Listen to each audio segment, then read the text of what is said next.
Live కాల్‌లో join అయ్యారు Andhra Pradesh BJP అధికార ప్రతినిధి కృష్ణకాంత్ గారు. నమస్తే సార్. నమస్తే వలి గారు. కృష్ణకాంత్ గారు, ఈ చట్టాన్ని రద్దు చేసి వికసిత్ భారత్ జీ రామ్‌జీ అని పెట్టారు.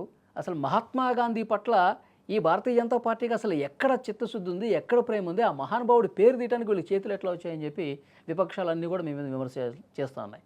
ఏం చెప్తారు సార్? సార్ వలి గారు, ముందుగా మీకు, సుమన్ టీవీ ప్రేక్షకులకి అందరికి నమస్కారం అండి. ఇవాళ రోజు ఇది Viksit Bharat guarantee for Rozgar and Ajeevika machine.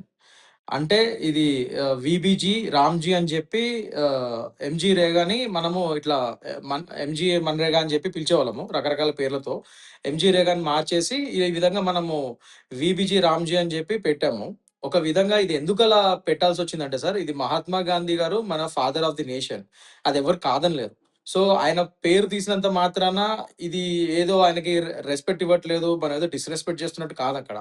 అదక్కడ meaning ఏంటంటే, ఇది ఒకటేంటంటే ఎందుకు మార్చాల్సొచ్చిందంటే, ఒక విధంగా ఇందులో పేరు వరకే మీరు చూస్తే, అంటే ఇప్పుడు ఓన్లీ ఫస్ట్ పేరు గురించి మాట్లాడుతాం సార్. పేరు వరకే మీరు చూస్తే, ఇది ఒక రామ్‌జీ, ఒక విధంగా మనము రామ్‌జీ అనే పేరు కూడా వచ్చి రోజ్గార్ అండ్ అజీవికా మిషన్ గ్రామీణ్, దాన్ని ఒక రామ్‌జీ అనే ఒక అబ్రివేషన్ కింద వచ్చే విధంగా కూడా మనం పెడతం జరిగింది. ఎందుకంటే ఇవాళ రోజు మన దేశం ఏదైతే ఉందో అదొక సనాతన ధర్మానికి చెందిన దేశం. ముఖ్యంగా శ్రీరామచంద్రుడు, రామరాజ్యం అన్నది మన హిస్టరీలో, మన నరాల్లో, మన మన చరిత్రలో ఉన్న ఒక నిజం అది.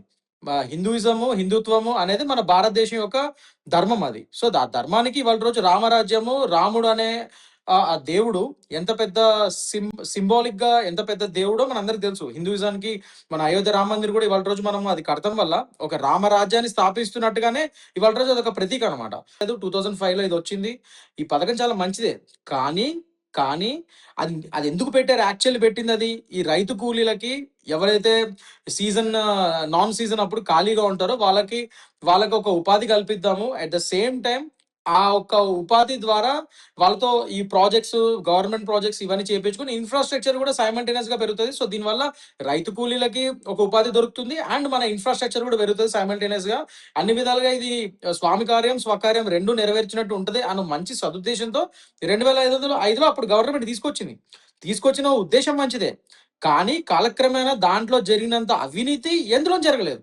కొన్ని వేల కోట్ల స్కామ్ జరిగినాయి. అంటే లేని రైతు కూలీల అటెండెన్స్‌ని చూపించి, అక్కడున్న సర్పంచుల నుంచి, అంటే ముఖ్యంగా గ్రామీణ భారత్‌లో జరిగే ఈ రోడ్లు వేయడాలు వీటికి ఉపయోగించుకోవడానికే ఎక్కువ ఎంజీ రేగాని మనం యూజ్ చేసాం. మహాత్మా గాంధీ ఈ అంటే ఆ పథకాన్ని. స్కామ్‌ని